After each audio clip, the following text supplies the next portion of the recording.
عنه تلهى كلا إنها تذكرة فمن شاء ذكره في صحف مكرمة مرفوعة مطهرة بأيدي سفرة كرام بررة قتل الإنسان ما أكفره من أي شيء خلقه من نطفة خلقه فقدره ثم السبيل يسره ثم أماته فأقبره ثم إذا شاء أنشره كلا لما يقض ما أمره فلينظر الإنسان إلى طعامه أنا صببنا الماء صبا ثم شققنا الأرض شقا فأنبتنا فيها حبا وعنبا وقضبا وزيتونا ونخلا وحدائق غلبا وفاكهة وأبا متاعا لكم ولأنعامكم فإذا جاءت الصاخة يوم يفر المرء من أخيه وأمه وأبيه وصاحبته وبنيه لكل امرئ منهم يومئذ شأن يغنيه وجوه يومئذ مسفرة ضاحكة مستبشرة ووجوه يومئذ عليها غبرة ترهقها قترة أولئك هم الكفرة الفجرة صدق الله العظيم. Assalamualaikum warahmatullahi wabarakatuh. Alhamdulillahirabbil alamin wal 'aqibatu lil muttaqin wala 'udwana illa 'alal zalimin. Allahumma shalli wa sallim wa barik ala sayyidina Muhammad wa ala alihi wa ashabihi wa man tabi'ahum bi ihsan ila yaumiddin. Rabbi shrah li sadri wa yassir li amri wahlul 'uqdatam min lisani yafqahu qawli. Subhanaka la 'ilma lana illa ma 'allamtana innaka antal 'alimul hakim wa la haula wa la quwwata illa billahil 'aliyyil 'azim. Rabbana zidna 'ilman warzuqna fahma. Rabbana 'alaika tawakkalna wa ilaika anabna wa ilaikal masir. Qala al-musannifu rahimahullahu ta'ala wa nafa'ana bi'ulumihi fid dharain amma ba'd. Yang dihormati lagi dikasihi kepada pengurusi surau, yang dikasihi kepada imam, yang saya hormati juga kepada ayah saya Tuan Haji Muhammad Abu Bakar, dan kepada seluruh ayah-ayah jawatan kuasa surau, tuan-tuan muslimin dan muslimah, para tetamu-tetamu Allah yang dirahmati dan dikasihi Allah sekalian. Mari sama-sama kita bersyukur kepada Allah Subhanahu wa taala karena hingga saat ini Allah masih lagi memberikan kita keupayaan. Tandanya Allah Subhanahu wa taala kasih kepada kita untuk Dia hadirkan kita ke rumah Allah ini bagi kita menunaikan tanggungjawab kita kepada Allah. Dah dapat dah pahala 27 pahala kerana salat maghrib berjamaah sudah ditulis oleh Allah. Tambah-tambah Allah telah memberikan keupayaan kepada kita untuk hadir dan duduk sebentar untuk kita mendengar ilmu yang disebut oleh Nabi kana afdala min ayyusalliya alfa rak'atin tatawwu'an. Duduk belajar ilmu ini ya'mal bihi aw la ya'mal bihi, nak beramal ataupun tidak, maka diberikan pahala seumpama menunaikan salat sunat 1000 rakaat. Datang belajar ilmu malam ini niat tu nak beramal kah ataupun tidak. Niat tak beramal ni kadang-kadang kita datang bukan kerana sangat ilmu, tapi kerana maghrib dan isya kita terlalu pendek. Jadi nak tunggu siap-siap sembahyang isya baru nak balik rumah, jadi tak baliklah kita. Kerana kata kita, kalau aku duduk di rumah lambat sembahyang, jadi sembahyang siap-siap semua balik, sekali lagi boleh tengok bola. Contohnya macam itulah. Balik senang tengok bola, siap-siap buang baju, semua boleh pakai seluar. Nak bergaduh kan, nak kata Taylor kan, kata ke Raja Gopal kan, itu pulang lah tuan-tuan. Nak cerita datang majlis ilmu ini, walau nak beramal walau macam tu sekalipun, maka diberikan pahala 1000 rakaat sembahyang sunat. Tuan-tuan yang dirahmati dan dikasihi Allah sekalian, bersyukurlah kepada Allah kerana Allah memberikan rasa nikmat yang sebegini. Man rutiqa asyukra lam yuhram al-qabul. Barang siapa yang bersyukur kepada Allah, barang siapa yang direzekikan syukur, dia ada sifat syukur, maka Allah Subhanahu wa taala kata Nabi tidak mengharamkan penerimaan ataupun tambahan kepada rezeki yang dia dapat. Tuan-tuan bersyukur kepada Allah kerana boleh hadir dalam majlis ilmu. Hari ini tuan-tuan bersyukur, esok Allah akan berikan tambah lagi nikmat, boleh hadir lagi ke majlis ilmu. Jadi tuan-tuan yang dihormati dan dikasihi Allah sekalian, berbezanya di antara manusia dengan haiwan. Bila dia bangun daripada tidur, manusia ini bangun sahaja subuh hari, maka dia terus menyiapkan diri, bukan sekadar makan, tetapi dia menyiapkan diri untuk dia menyembah Allah. Berbeza dengan binatang, dia bangun di pagi hari, dia dah fikir hari ini aku nak makan apa. Jadi berbeza dengan kita dengan binatang yang dua-dua ini makhluk Allah, kita makhluk Allah, binatang pun makhluk Allah. Beza dua makhluk Allah ini, kita dan binatang. Kita bangun di pagi hari, semua kita tunduk kepada Allah Ta'ala. Dan binatang berbeza dengan kita kerana dia bangun daripada tidur, dia memikirkan persoalan makan terlebih dahulu. Kalaulah manusia begitulah sikap dia bangun pagi hari, dia tak pernah nak memikirkan dirinya untuk taat kepada Allah, kita tak maulah nak sebut dia macam binatang, untuk dia marah. Tapi itulah hakikat yang berlaku kepada mereka. Akhirnya apa yang berlaku? Maka hidup dia makan minum, tidak pernah taat kepada Allah Ta'ala. Kenapa berlaku begitu? Kerana sifat syukur tidak pernah ada di dalam jiwa dan hati-hati mereka. Datang beribadat, bersyukurlah kepada Allah. Ada sebuah kisah yang berlaku di zaman Nabi Musa alaihissalam.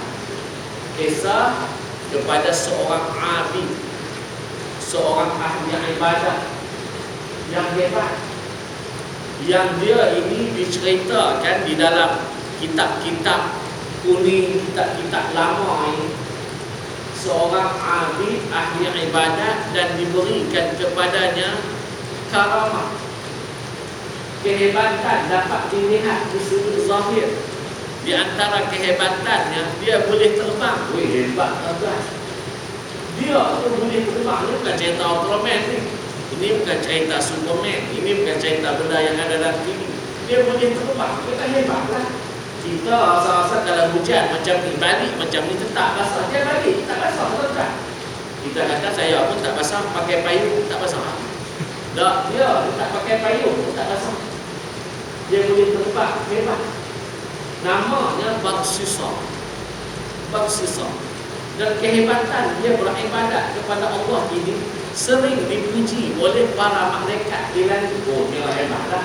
Kira malaikat pun hebat dengan ibadat yang dia buat. Manusia lah, dia hebat dan lebih daripada malaikat. Sedangkan malaikat ini la ya'suna Allah ma amarahu, dia tak pernah buat maksiat.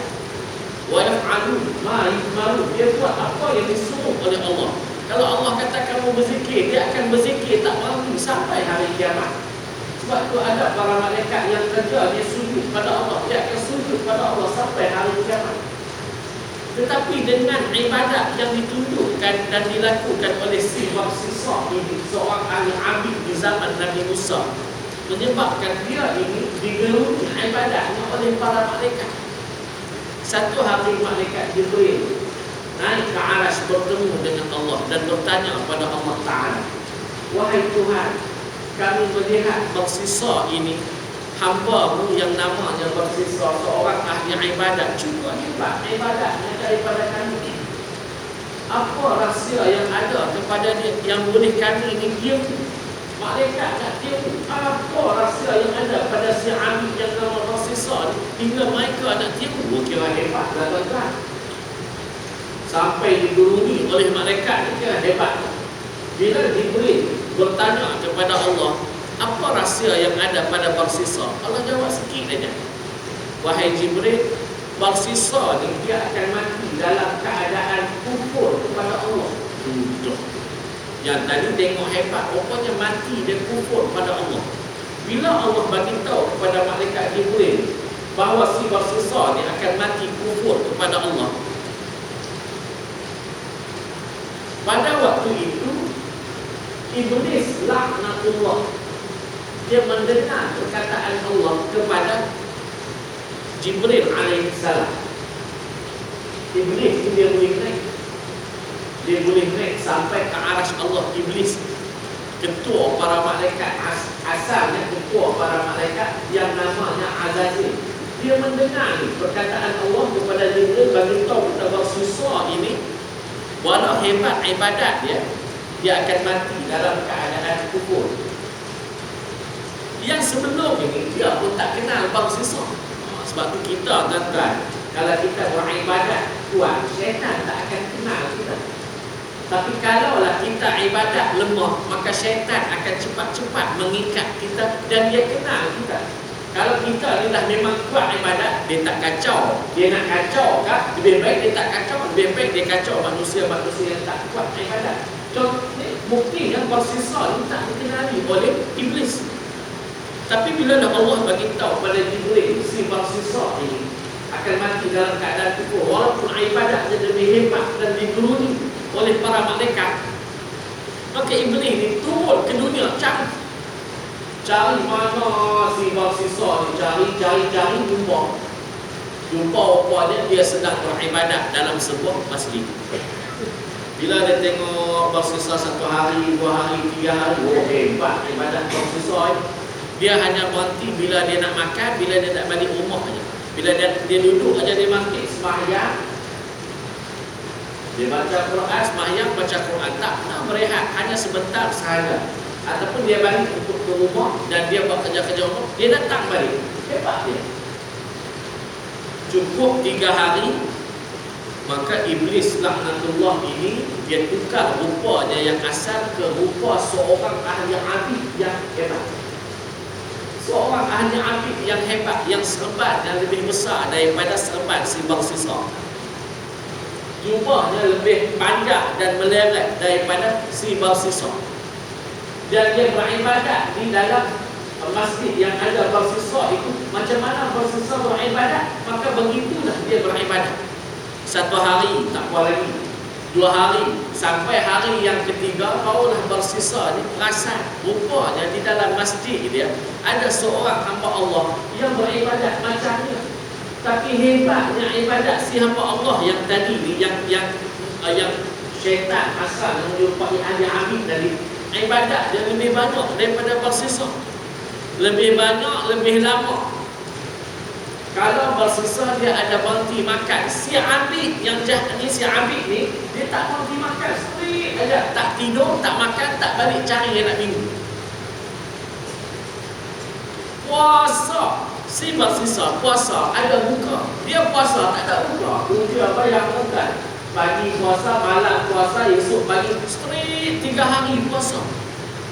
Si bersisa ni dia tengok, kawan ni hebat ibadat daripada aku. Ni orang-orang yang ahli abid, hebat ibadat orang-orang terdahulu. Dia tengok orang yang lebih hebat, dia akan jadi lebih hebat. Berbeza dengan kita kan. Kita kalau tengok orang lain hebat, dia ada sakit ni, dia datang masjid itu, ini dah ada masalah, itu yang cari ke imam. Itu kita berbeza dengan orang-orang dahulu. Tengok ibadat mereka hebat, mereka nak cari macam mana ibadat mereka ni nak hebat macam orang yang mereka lihat. Cukup beberapa hari bersisa ni jumpa dengan si Abid. Abid yang asalnya syaitan, iblis tadi. Dia datang jumpa, dia kata, wahai saudara, saya melihat saudara sudah beberapa hari di masjid ini, dan saya lihat saudara beribadat lebih hebat daripada saya. Tidak pernah berhenti sembahyang, tidak pernah berhenti membaca Al-Quran, dan puasa sepanjang hari dan malam tak berbuka. Sedangkan saya ada masa untuk saya tidur, saya rehat dan balik bertemu dengan keluarga. Tapi saya lihat ibadat saudara lebih hebat daripada saya. Kenapa saudara boleh beribadat begini? Dan apa yang sebenarnya rahsia yang ada pada saudara? Dia tanya, apa yang hebat sangat ni? Apa rahsia dia? Apa rahsia dia? Maka kata si Abid ataupun iblis laknatullah yang menyerupai orang yang alim tadi, dia kata, saya ni dulu sewaktu saya muda, saya jahat. Saya pernah minum arak. Kemudian saya pernah berzina dengan seorang perempuan. Kemudian saya pernah bunuh orang. Minum arak, berzina, bunuh orang. Ini dosa besar. Bila saya dah mula rasa resah, gelisah kerana dosa yang saya buat, maka saya cuba mencari jalan untuk bertaubat kepada Allah. Bila saya dah dapat jalan untuk bertaubat kepada Allah, maka saya pegang betul-betul jalan untuk bertaubat kepada Allah. Menyebabkan saya ni tak sempat nak makan, tak sempat nak minum, tak sempat nak tengok bola, tak sempat nak rehat. Kira nak beribadat, nak mohon ampun pada Allah, buat dosa besar. Minum arak, berzina, bunuh orang. Bersisa pun tengok dengar, dia kata, rupanya rahsia awak ni, awak buat jahat dulu no, yang menyebabkan awak ni beribadat tak berhenti-henti, lebih hebat daripada saya ya. Ya, begitulah. Saya rasa menyesal sungguh-sungguh. Kata si bersisa ni, saya tak dapat hebat macam saudara dalam beribadat. Barangkali kalau saya tiru saudara, mungkin saya boleh beribadat macam saudara. Rupanya iblis ni, dia punya cucu, dia dah kenal. Dia punya umpan, dia tu dah kenal. Maka kata si iblis tadi, dia kata elok. Eloklah, memang macam ni lah cara nak beribadat. Dan kita buat dosa, kita lepas itu diberikan peluang masih hidup, kita taubat kepada Allah. Buat sungguh-sungguh. Kata si bersisa, saya rasa-rasa nak tiru macam awak lah untuk dapat kekuatan beribadat, nak puasa, tak nak berbuka, nak beribadat, tak nak balik rumah, tak nak makan, tak nak minum. Kata si iblis, silalah, buatlah. Bila dah diberi kepercayaan begitu, maka si bersisa ni diceritakan, dia balik terus meluru ke kedai arak. Beli botol arak tunggal. Orang tak pernah minum arak, macam orang tak pernah isap rokok. Kena rokok sekali pening tekan. Tapi orang yang dah biasa, 5 minit ke 5 minit, 5 minit ke 5 minit, kerajaan letaklah tinggi harga. Dia kata darah murah.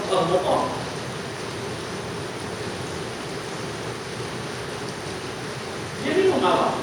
Bila dia minum arak, orang tak pernah minum arak ni, bila minum setengok, 2 teguk, pening. Bila dia pening, dia nampak orang perempuan yang jual arak, terus dia tekan dan dia berzina dengan perempuan tu. Bila dia berzina dengan perempuan tu, datang suami perempuan tu bergaduh dengan dia, dia boleh bunuh si suami perempuan tu. Dia minum arak, dia berzina dan dia bunuh. Akhirnya dia ditangkap. Bila ditangkap, diikat di tali di tiang pasuk untuk dibunuh dia. Dan pada waktu itu si iblis yang menyerupai Abi tadi datang sekali lagi, tanya kepada dia, macam mana Barsisa keadaan kamu? Ya Tuan, saya dapat yang macam mana Tuan amalkan. Cuma sekarang ni saya ditangkap. Bila saya ditangkap, macam mana saya nak lepaskan diri untuk saya bertaubat dan dapat beribadat macam Tuan? Tak rehat. Tak rehat langsung. Maka kata si iblis laknatullah, saya boleh lepaskan awak. Syarat awak sebut saja. Tuan, lepaskan saya. Saya akan lepaskan awak sebab saya ni orang yang ahli ibadat yang hebat. Doa je Allah akan berikan kerana saya dah melakukan taubat kepada Allah. Oh itu kan? Tuan boleh tolong saya? Ya, saya boleh tolong awak, wahai Barsisa. Maka Barsisa pun berkata, wahai saudara, wahai syekh, tolonglah saya untuk dilepaskan diri supaya saya dapat bertaubat. Maka tak kala disebut perkataan itu, dilepaskan tombak kena ke dada dia dan dia mati dalam keadaan kufur kepada Allah. Kata ulama, kenapa Barsisa ni kufur? Dah ibadat punya kuat pun kufur. Kenapa dia kufur? Kata ulama, kerana setiap ibadat yang dia lakukan kepada Allah, dia tidak pernah merasa syukur terhadap Allah. Setiap ibadat yang dilakukan pada Allah walau sedikit, dia tak pernah merasai cukup kepada Allah. Ibarat kita mendapat rezeki yang kita dapat sedikit, bersyukurlah kepada Allah. Allah bagi pada kita hujan, tuan-tuan. Allah bagi pada kita hujan, kita bersyukurlah pada Allah. Alhamdulillah, kalau tak ada hujan, panas. Allah bagi panas. Allah bagi panas. Alhamdulillah lah. Kenapa? Kalau lah tak ada panas, hujanlah pula, banjir, kan tu. Jadi tuan-tuan yang dihormati sekalian, rupanya kerana syukur sahaja si Barsisa ini, ibadat yang dia buat, dia tidak pernah bersyukur kepada Allah. Akhirnya dia mati dalam keadaan kufur. Waktu tuan-tuan ni, tuan-tuan boleh bersembahyang, tuan-tuan boleh, kita boleh mendengar majlis ilmu pada malam ini, kita ikuti majlis ilmu. Yang ini adalah ibadat. Ibadat yang Allah rezekikan bukan kepada semua orang. Di SS5A ni Allah rezekikan banyak tu. Jadi yang datang ibarat nak jadi orang kaya, bukan semua orang boleh jadi kaya. Orang boleh beli Lamborghini. Tuan-tuan tahu kereta Lamborghini yang 1.3 juta yang terbakar baru-baru ni di Damansara yang warna kuning tu. Nak boleh beli Lamborghini macam tu, bukan semua orang Damansara tu boleh beli, dia seorang. Dan kita pun rasa-rasa kalau nak beli kereta Lamborghini itu, dia ingat kita pun duduk masjid, duduk surau je lah, tak boleh buat apa. Nak makan pun harap masjid buat penuri. Kita takkan boleh. Kenapa? Rezeki kita tidak ada. Yang ada pada dia rezeki dia boleh beli. Maka begitu juga dengan persoalan ibadat ini, maka dia dianggap sebagai rezeki. Habis sembahyang, macam mana nak bersyukur pada Allah? Cukup mudah. Kalau tak sebut Alhamdulillah, tuan-tuan sujud syukur kepada Allah. Habis sembahyang Isya, habis sembahyang sunat, sujud syukur kepada Allah. Bila kita bersujud kepada Allah atas tanda syukur, kata Nabi, lam yuhram al-qabul. Nescaya Allah tak haramkan penambahan rezeki selepas daripada itu. Allah akan bagi kita rasa kuat untuk beribadat kepada Allah Ta'ala. Jadi tuan-tuan yang dihormati sekalian, ini yang diajar dan disebut oleh para Nabi alaihi wassalam. Dalam bicara kita yang lalu, kita membicarakan tentang persoalan gangguan terhadap pahala yang kita nak dapat. Kita buat satu-satu benda, rupanya ada benda yang menghalang kita daripada kita mendapat pahala. Ni kita orang Islam ni tuan-tuan, kita kena pegang.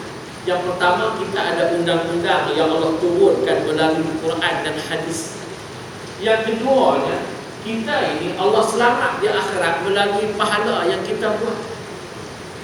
Kalaulah saya sebut dari awal-awal tadi, kita bangun di pagi hari nak bezakan kita dengan binatang, kita ada sembahyang. Kemudian dalam masa 24 jam, kita gunakan 8 jam itu untuk tidur. Kita pakai 8 jam lah tidur. Kalau pakai 2 jam tidur, esok bangun ni 8 jam lah kita tidur. 8 jam kita tidur, daripada 24 jam, dia hanya tinggal 16 jam. 16 jam tu lah makan, 16 jam tu lah kita berehat, 16 jam tu lah kita buang air, 16 jam tu lah kita bekerja, 16 jam tu lah kita nak beribadat. Cukup. Sedangkan tidur kita sepenuhnya 8 jam. Adakah orang tidur? Dalam tidur tu dia sembahyang? Ada? Tak ada. Adakah di dalam tidur kita berzikir pada Allah? Mana ada?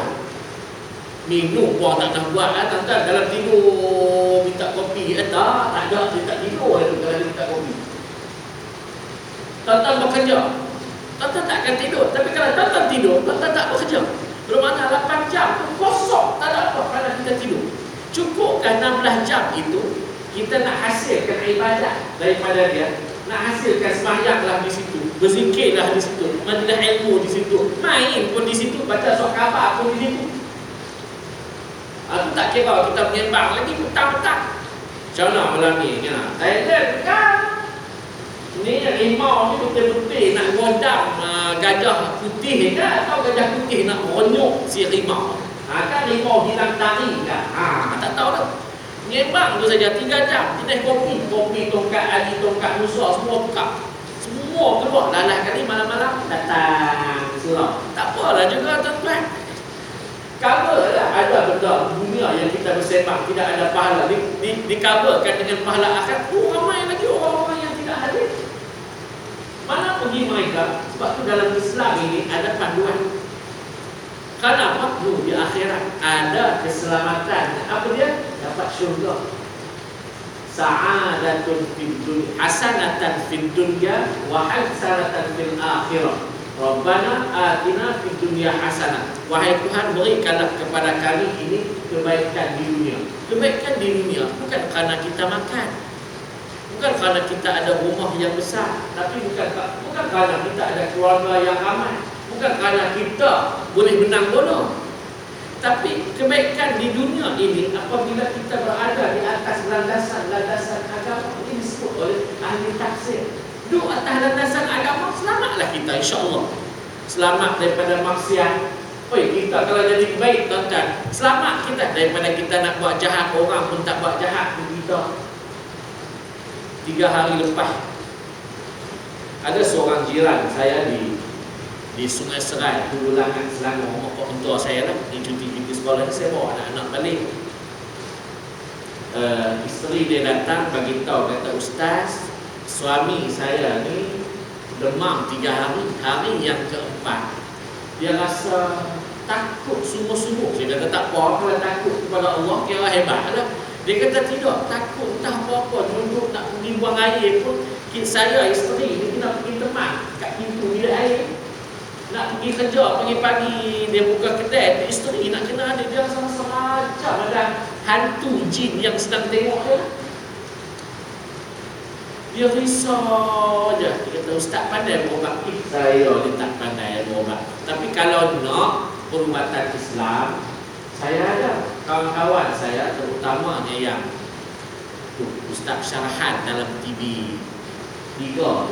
Kita tengok Ustaz syarahan dalam TV 3 baru ni ada dalam Al-Kuliah. Dia buat mengenai perubatan perubatan apa?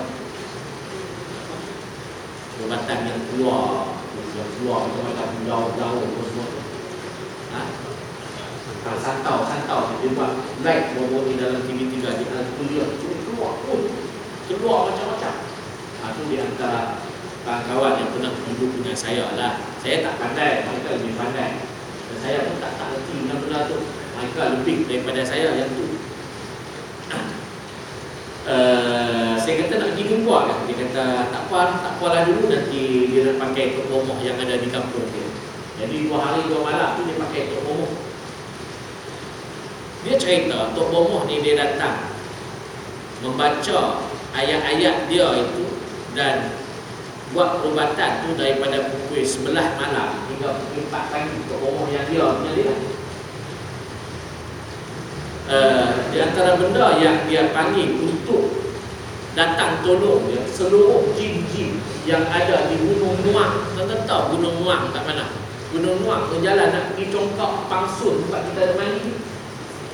Seluruh jin-jin yang ada di Gunung Nuang tu turun, termasuk ketua jin namanya Panglima Hitam. Dia cerita macam pendekar tu, panglima hitam. Jadi jin-jin ni semua masuk dalam badan ni, diminta masuk dalam badan, dan panglima hitam ni diminta kenal, cari mana jin yang kacau kawan ni. Dapat 3 ekor, dibunuh dia 3 ekor jin. Jadi dia kata tak apa, malam esok dia datang balik. Dia keluar je daripada rumah, rupanya jin yang ada dalam badan si hamba Allah ni, seekor terlepas seekor. Dia kata terlepas seekor ni, dia je tahu, kita tak tahulah dia. Kawan tuan rumah pun tak tahu. Dia kata terlepas seekor, yang tahu kata terlepas seekor tu esok dikuatkan oleh bibi di rumah dia. Bibi tu bangun nak mandi waktu subuh, buka pintu bilik, tengok tuyul tercokok tuan-tuan. Tercokok macam mayat. Tu pakai putih dulu kat depan. Kata sudah nak telefon untuk rumah tu. Dia kata tak apa. Nanti saya pesan, kita jangan kacau orang dalam rumah. Saya tak tahulah tuan-tuan, kalau dalam rumah saya pergi keluarkan.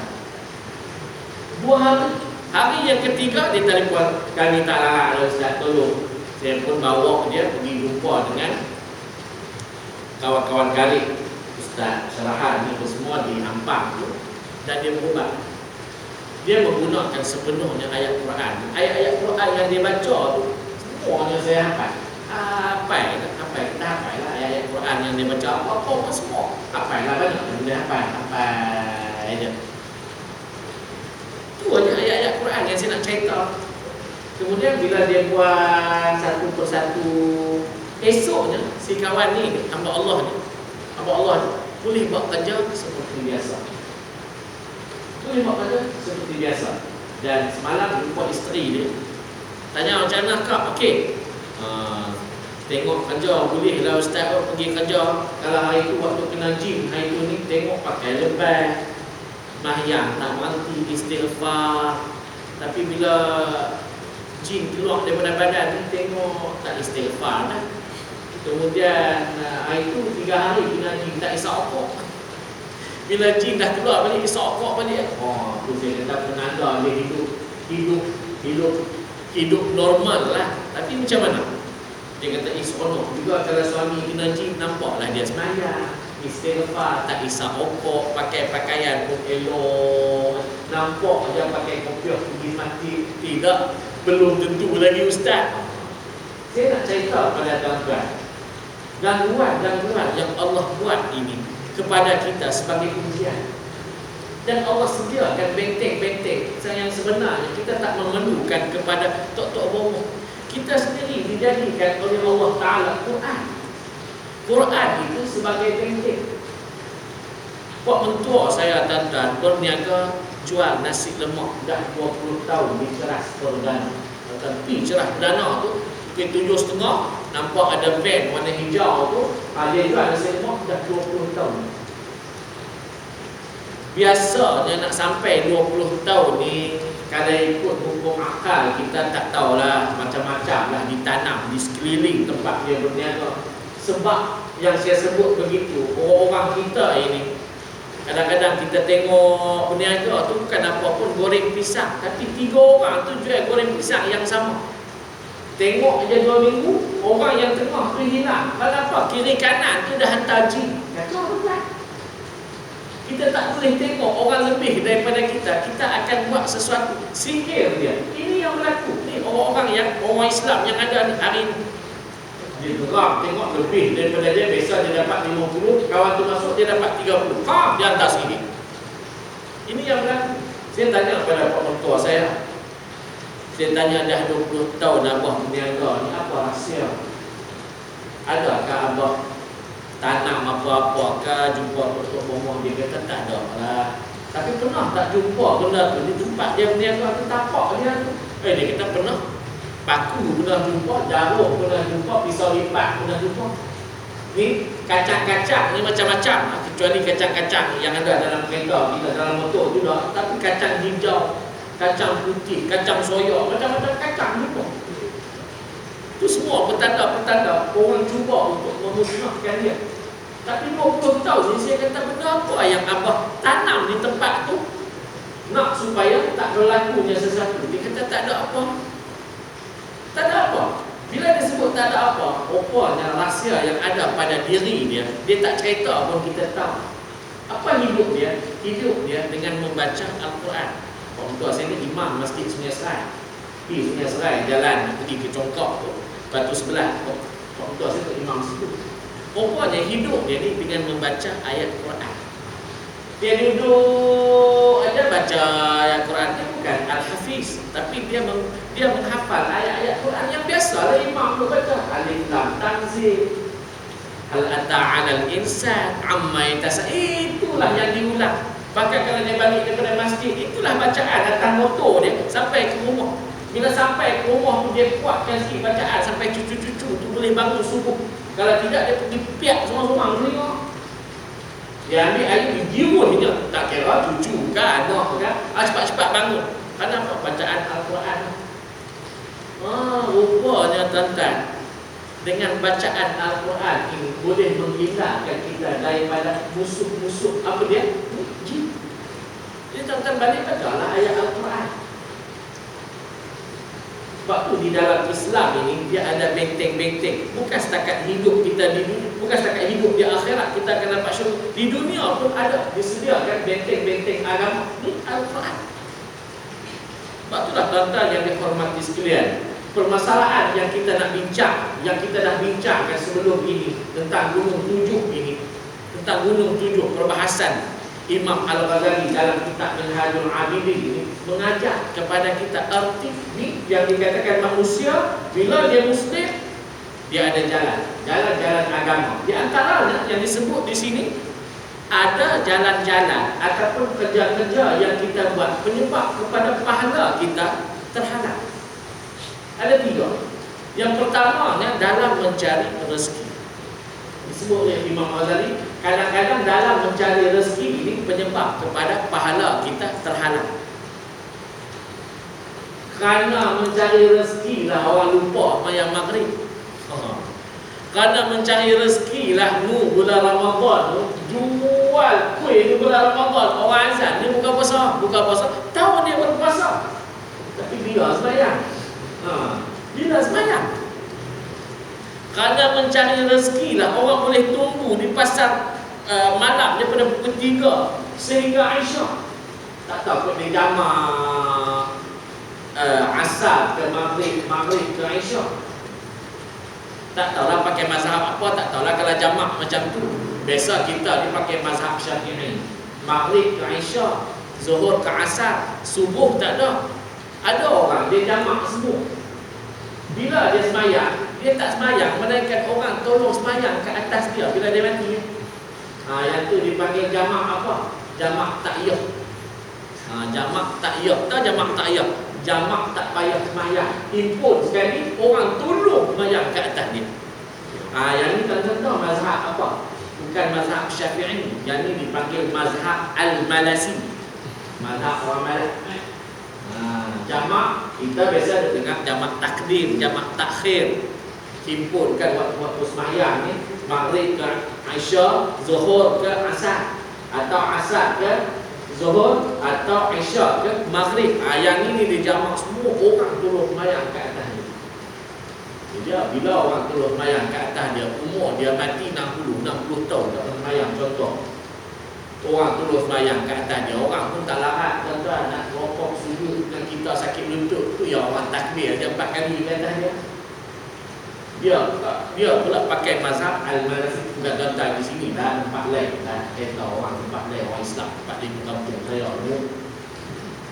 Kadang-kadang dalam cari rezeki ni penyebab kita terhalang daripada mendapat pahala. Ada aja ibadat yang kita terhalang. Kalaulah kita memahami apa yang dikatakan rezeki, kita tak akan susah hati. Wa ma min dabbatin fil ardi illa 'ala Allahi rizquha. Semua benda yang melata atas muka dunia ini semuanya diberikan rezeki. Kita tak mampu untuk cari sendiri. Mereka Allah dah tetapkan rezeki ke atas kita. Ni lidah kita ni tuan-tuan. Tengok lidah kita. Berair tak lidah kita? Kita buat ke Allah Ta'ala yang buat? Berairnya lidah kita, bukan kita buat, Allah Ta'ala yang buat. Bila lidah kita akan kering? Bila lidah kita kering? Bila kita ditetapkan mati, lidah kita tak akan berair lagi.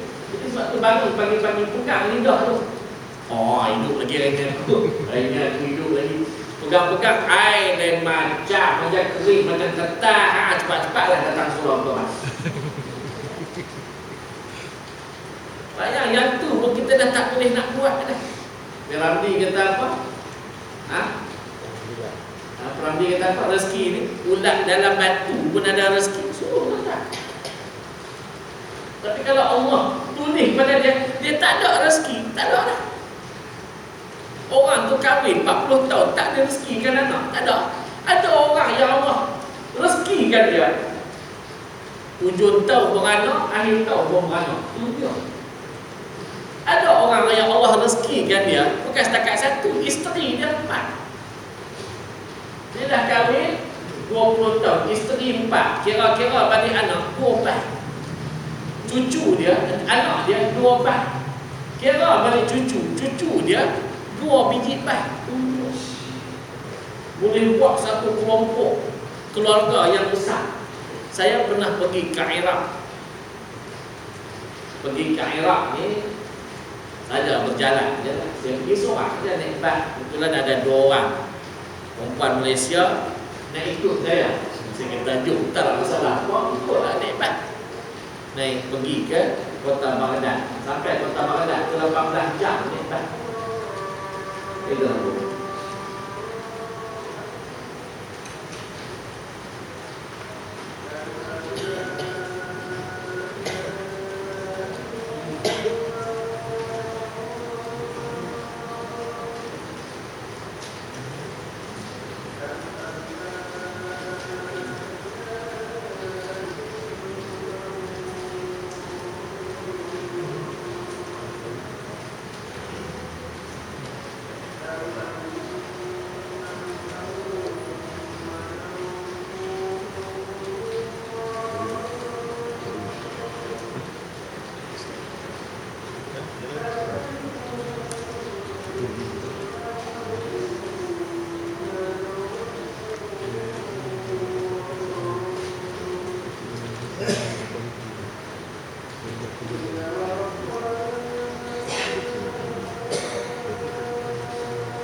Saya nak cerita, saya pernah pergi ke Iraq. Sebulan duduk di Iraq. Di antara tempat dan orang yang saya pernah ziarah ialah Dr. Abdul Malik As-Sa'di. Adik dia ada di Malaysia sekarang ni, Dr. Abdul Razak As-Sa'di. Saya tak ingat dia mengajar lecturer di Muslim atau Muslim. Tapi abang dia Syekh Abdul Malik ni, dia adalah penasihat agama kepada Saddam Hussein. Saddam Hussein ambil dia jadi penasihat selepas daripada sebelum daripada serangan pertama Amerika ke atas Baghdad yang hampir hancur kali pertama ni. Ambil dia jadi penasihat agama. Saya dapat rezeki boleh pergi berbuka puasa di rumah dia. Bila rumah dia bila sampai ni disambut oleh keluarga-keluarga dia ramai. Pun bagi tahulah. Ni dewan duduk di dewan rumah dia tu 4 tingkat. Dewan bawah sekali. Cuba ceritalah ni anak dia yang sulung gitu begini ni. Cuba cerita ini isteri ni isteri yang pertama. Ini isteri yang kedua, ini isteri yang ketiga, isteri yang keempat. Saya tanya rumah mereka di mana? Rumah mereka atas ni kan. Isteri yang pertama diletakkan di tingkat pertama, isteri yang kedua, ketiga, keempat. Tingkat mereka masing-masing sampai keempat lah. Di bawah ni dewan untuk kami berkumpul keluarga. Jadi sembahyang maghrib ni di masjid sebelah rumah ni. Masjid dia ni besar, tapi taklah sebesar Masjid Shah Alam. Dia kira besar lah macam Masjid Al-Hidayah di sini ni besar lah. Dan sembahyang maghrib selepas berbuka puasa itu, yang sembahyang bersama-sama dengan jemaah kami kawan separuh masjid. Anak dia jadi imam, anak syekh ni, doktor ni, dia jadi imam. Bila habis sembahyang waktu tengah makan tu, siapa tanya, ramai ahli jemaah yang datang sembahyang maghrib bersama-sama kita lepas berbuka puasa. Dia kata itu ahli jemaah bukan jiran-jiran. Dia kata yang itu semuanya anak cucu saya yang hidup di rumah ni lah, yang rumah kami ni. Anak cucu dia sembahyang separuh masjid tu. Tu dia. Tu apa tu dipanggil? Tu rezeki. Tu rezeki yang Allah beri kepada mereka. Allah tulis dapat anak yang sebegitu ramai. Sebab itu tuan-tuan yang dirahmati Allah sekalian, setiap apa yang melata di atas muka dunia termasuk kita, Allah tetapkan rezeki. Jadi jangan kita rasa risau dalam mencari rezeki. Ya, kita perlu cari, tapi jangan sampai rezeki itu, kata Imam Ghazali, penyebab terhalang daripada kita beribadat untuk Allah. Ini dalam keadaan kita masih sihat, iyalah carilah rezeki, tapi jangan sampai dia menghalang untuk beribadat kepada Allah Ta'ala. Yang pertama. Yang kedua yang disebut oleh Imam Ghazali, penghalang ataupun benda-benda yang boleh menyebabkan pahala kita terhalang, disebut oleh Imam Ghazali bimbang tentang masa-masa depan. Kita bimbang tentang masa-masa depan yang belum tentu lagi akan berlaku, yang macam kita fikirkan. Ada orang bimbang hari tua dia macam mana nanti. Ada orang bimbang kalaulah saya dikahwin, dapat anak sampai 20 orang, nak bagi makan apa. Oh, bimbang. Kemudian bimbang lagi, rumah ni kecil ni nak kena buat besar. Baru je kahwin dah bimbang. Ada orang bimbang, kalau saya ni bila dah pencetkan duit tak cukup, kan nanti susah nak minta pada orang. Benda tak berlaku lagi tuan-tuan. Dah susah hati. Dah susah hati, dah sebut-sebut dah. Kalau lah awak nanti ni beritahu ke isteri, awak kalau kahwin dengan saya nanti lama-lama nanti ni cerita sebelum kahwin. Agak-agak kalau awak kahwin nanti bila dah kita kahwin 10-20 tahun, tiba-tiba saya dah tak lawa, awak tak nak ke saya, awak nak ke lelaki lain, susah hati. Benda tu tak kahwin, dia kahwin pun tidak lagi. Lepas tu yang isteri pula tak kahwin lagi, dah fikir-fikir abang ni kalau kahwin dengan saya, tiba-tiba nanti 15 tahun lepas ni abang nak kahwin dengan orang lain, dah pula, ya Allah, macam mana abang? Jadi kita tak kahwin lah. Jadi benda yang masa depan belum berlaku lagi, kita dah fikir susah-susah. Nak fikir susah apa, kata Imam Ghazali? Nak fikir susah apa? Serah saja pada Allah. Tafwid ila Allah. Serah saja pada Allah. Allah yang menentukan hidup kita ke depan tu. Allah lah yang menentukan hidup kita. Saya mana dah nak boleh atur hidup saya ni tuan-tuan, sampai boleh kahwin dengan orang Selangor. Mana lah nak main perempuan pun tak tahu. Nak tulis surat dia pun tak tahu. Dia fikir aku tak boleh kahwin ke tak boleh kahwin. Betul nak belajar aku. Yang kawan-kawan balik daripada universiti, semua pakat pergi ambil surat cinta. Malulah tunang kalau tinggal saya. Tak pernah fikir bila lah aku nak kahwin. Waktu tu dah tunang lah. Saya ingat saya dah tunang lah. Tunang di Mesir sekejap sebelum saya pergi Jordan. Bapak mentua saya yang sini, yang asal sekarang ni, dah tulis surat dah, tunang dengan kakak. Nak dapat dah nak kahwin. Pak! Tiba-tiba yang patut dapat ke saya tu orang lain ambil. Kahwin di Jordan. Orang tanya saya macam mana, tak asal. Tak asal apa tu. Balik ke Malaysia, Pak mentua tu tanya yang sekarang. Dia kata tak mau ke anak saya yang kedua. Lagi kita semua tu nak bagi kan? Tak malah kita kira-kira lah nak bagi. Dapat 3,500. Murah tak sangat 3,500. Dah dekat 12 tahun dah kahwin, 3,500 zaman tu borah lah dapat orang KL. Nah, mana nak fikir-fikir tentang serahlah pada Allah. Ni contoh, tuan-tuan pun macam tu juga. Kadang-kadang kita dah tetap dah, dapat dah nak kawan ni, tiba-tiba pak tak dapat. Dapat jauh mana. Orang Brunei, oh dapat pula kaya tuan-tuan, ada adik-beradik dengan Sultan Brunei. Oh, senang. Itu kata semua percaturan akan datang ini, serahlah pada Allah. Allah yang menentu segala-galanya. Ni agama Islam kita ni tuan-tuan. Kalau kita fikir-fikir secara akal, Nabi Muhammad tinggalkan kita 1400 tahun yang lalu. Kalau ikutnya Nabi Muhammad lebih susah hati tentang agama Islam yang diwakilkan oleh Allah kepada dia untuk bawa kepada kita, dia dah meninggal.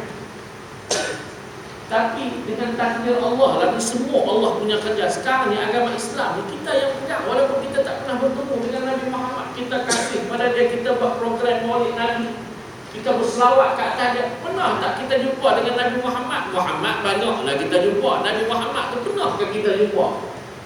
Kita tak nak jumpa. Kita pergi ke Mekah, nampak aja makam dia, tengok je lah makam dia. Tapi nak cerita tu agama Islam yang besar begitu pun Nabi Muhammad serah pada Allah. Silalah Allah lah yang mentakdir segala-galanya. Jadi hidup kita ni tak payah susah hati lah. Tak payah susah hati lah. Semua Allah dah atur elok. Kadang-kadang kita atur tak elok.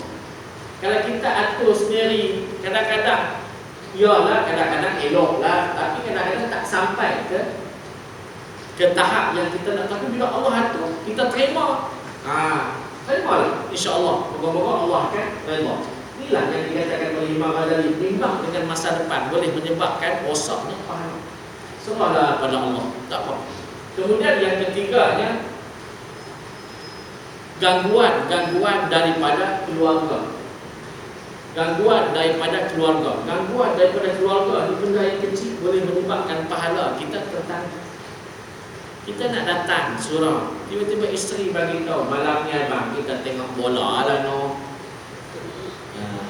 Tak apalah, kita tengok dalam TV pun tak apa. Kau tengoklah seorang-seorang, tak seronok lah tengok seorang-seorang. Kalau ada abang sebelah kan seronok. Bola tu isteri kita pun, iyalah, terhalang patut dapat 1,000 pahala dengan kuliah, dah hilang. Dah hilang, patut dapat 1,000 pahala dengan kuliah. Yang tak lagi insya-Allah saya bantu tuan-tuan duduk tengok jam ni, mola nak mola ustaz. Oi bola. Tak apa kaki saya bantu insya-Allah. Tuan dengan susah hati. Kadang-kadang kita dengan isteri ni terlalu jaga sangat dia ni kan. Okeylah. Ni tuan-tuan yang hadir pada hari ni dah dapat 1,000 pahala. Oh, seronok bila dapat 1,000 pahala. Bila kita minta ke Allah, Allah tengok, oh pahala banyak dia buat ke aku. InsyaAllah minta kita, Allah akan terima. Dia kadang-kadang bila kita minta ya pada Allah, susah Allah nak terima sebab Allah tengok kita ni berjasa tak pada Allah, kita tak berjasa. Tapi kalau kita ada datuk lah, macam kita dapat datuk. Oi, dapat datuk. Kita dapat datuk pun mudah. Kawan saya seorang belajar di Jordan, dia dapat datuk. Datuk Paduka. Datuk Paduka Muhammad Ali. Dia bukan buat apa-apa, dia hanya buka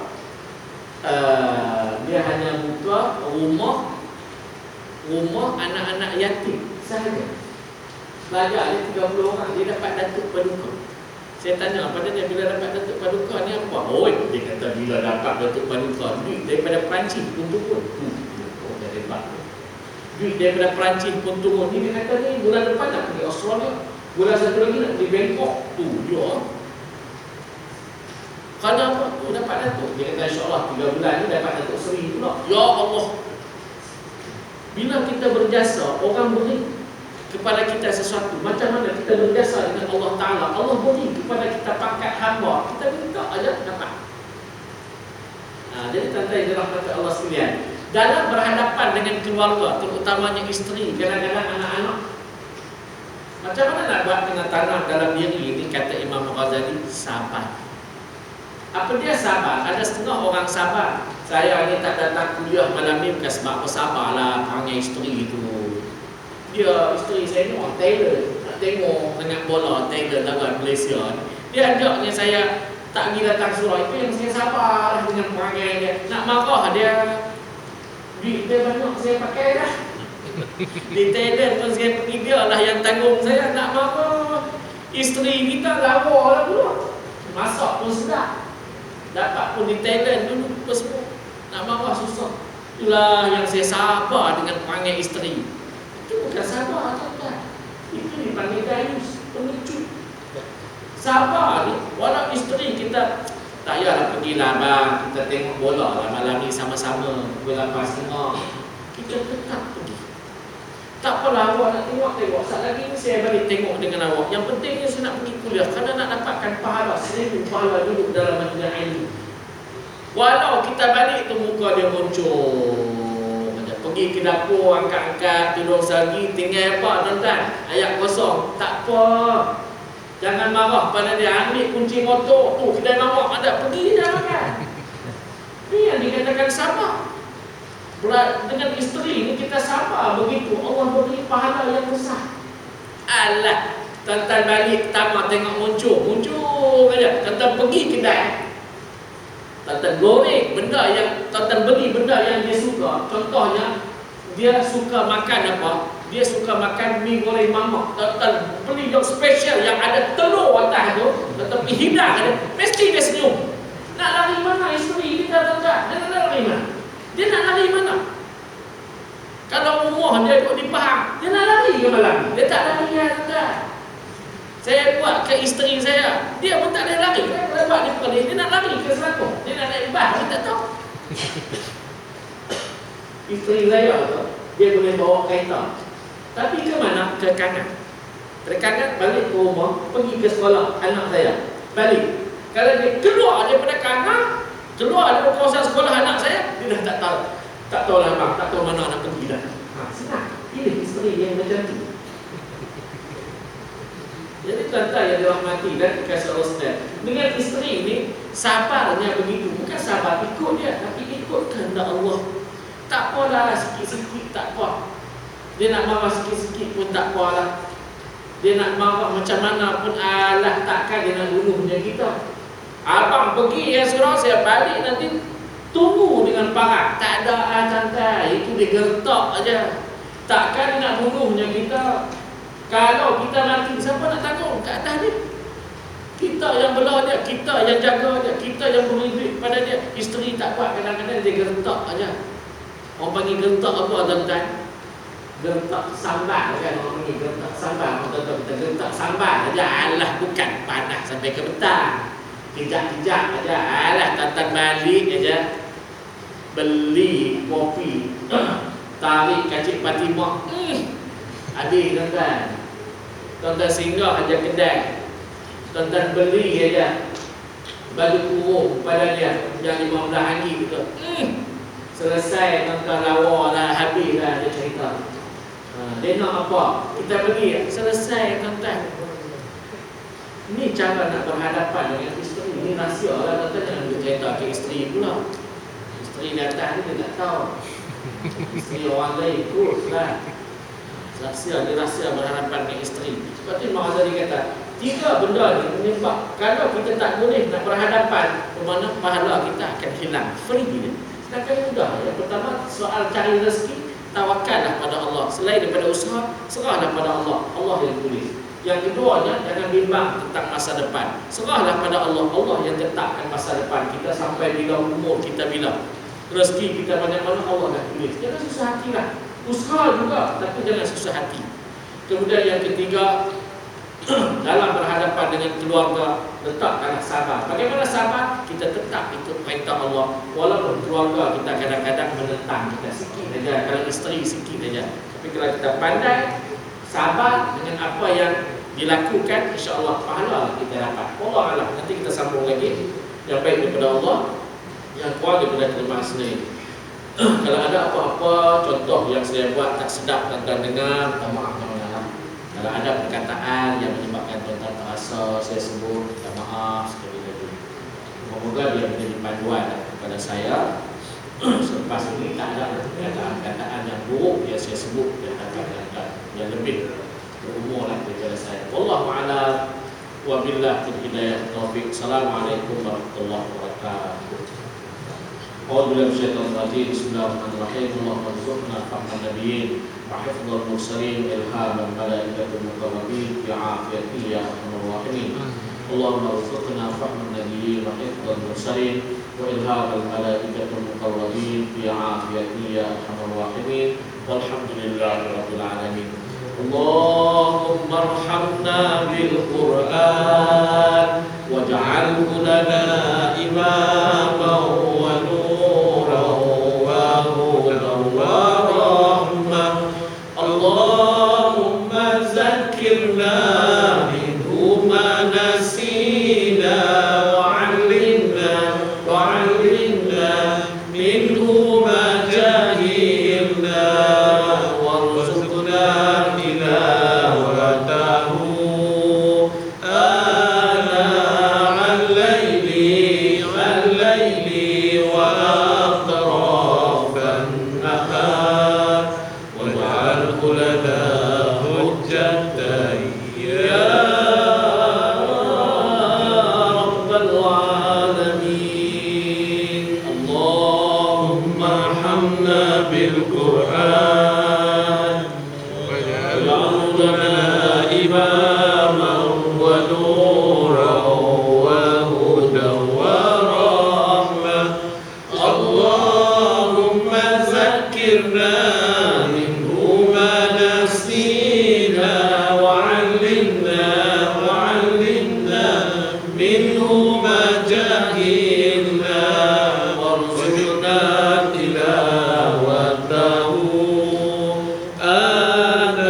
illa alladziina aamanu wa 'amilus shalihaati wa tawassaw bil haqqi wa tawassaw bis sabr.